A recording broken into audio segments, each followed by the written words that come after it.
second speaker this afternoon is Dr. Melissa Lay. Mel's here. Oh, she's behind me. Melissa is a senior neonatologist with a deep commitment to neonatal research, and in her spare time, she's the president of Pro-Life Health Professionals Australia. Melissa's voice and leadership is making a profound impact in both the healthcare space and the pro-life movement more broadly. And under her leadership, PHPA is building a strong and growing national membership. So please join me in giving a warm welcome to Mel.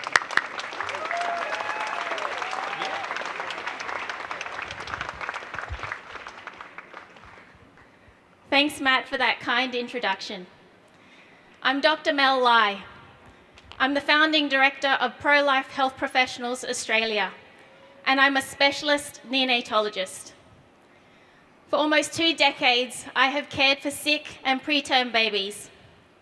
Now, I don't need to tell this crowd that babies do not suddenly become babies when they are born.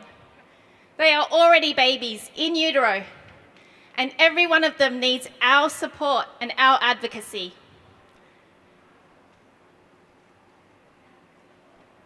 The pro-abortion movement would like us to believe that abortion is healthcare.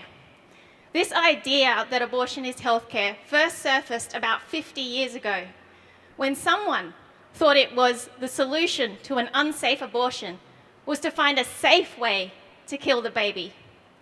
Pro-abortion activists have since then tried to make us believe that this statement is true. Pro-abortion doctors have been instrumental in changing our laws such that in utero infants no longer have any rights. Any baby across our country can be terminated at any gestation for any reason. And in Queensland, there is no law if a baby is born alive after a termination of pregnancy procedure that advocates for their life. The abortion healthcare agenda is harming women, babies, and health professionals. It was about 100 years ago that doctors advocated for the life of the in utero infant, because it was around this time that they discovered the field of embryology. They discovered that the human person began at fertilization. They advocated for the laws to protect the in utero infant because they recognized that human infants qualify for human rights. Fast forward to 2018, and the same profession has taken all those rights away, so they can decide who gets to live and who gets to die.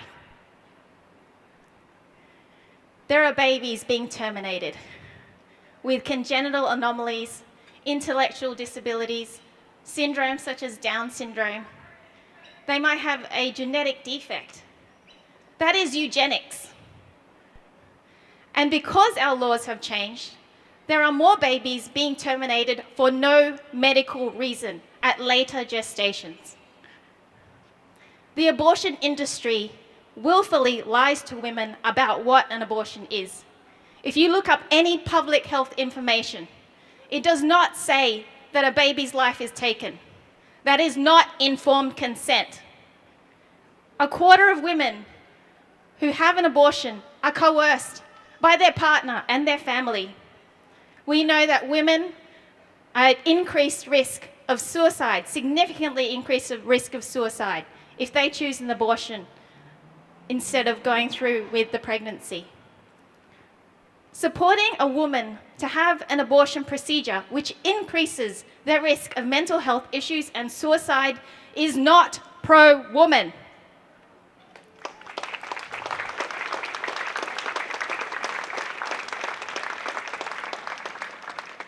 Abortionists would like the health profession to also agree that abortion is healthcare. But here's what we know. Only 11% of general practitioners prescribe abortion drugs. So it would seem that 89% of general practitioners do not agree that abortion is healthcare. We are receiving reports of distressed midwives in the clinical space when they've had to look after and resuscitate a preterm baby and then have to help a mother terminate her baby at the same gestation. This is not healthcare. Our previous Queensland Labor government has pledged $41 million to employ doctors, nurses, and midwives across our state to provide abortion care.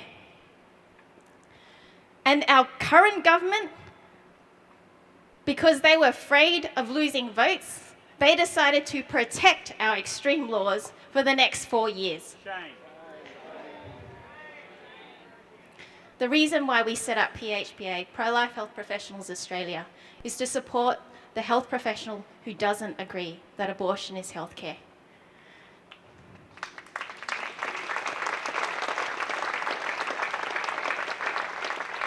Members of PHPA advocate for both mothers and babies. That is what real healthcare does. We need to fight back against this pro-abortion activism that has taken over our government, our medical peak bodies, our academic institutions, and our media.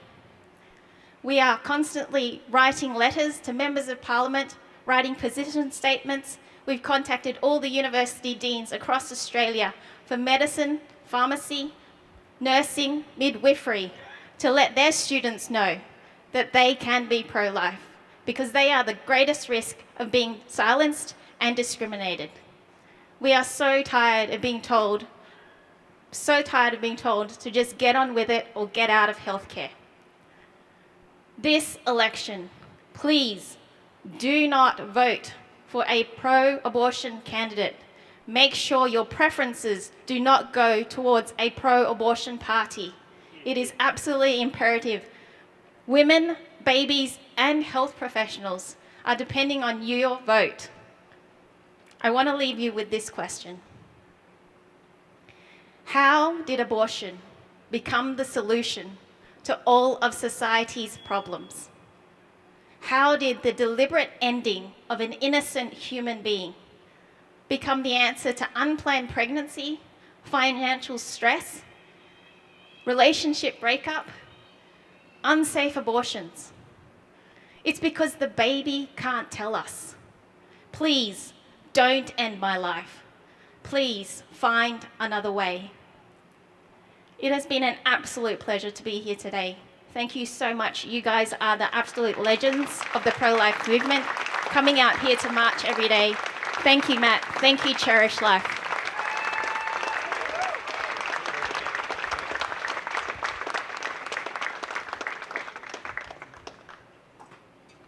Thanks, Mel. Brilliant. Thank you so much, Mel. And look, I just want to encourage you. In fact, I want to urge you, if you are a healthcare practitioner and you're not signed up with Mel's organisation, you need to do so. They're doing amazing work, and she's got a fantastic voice as well. So thanks, Mel.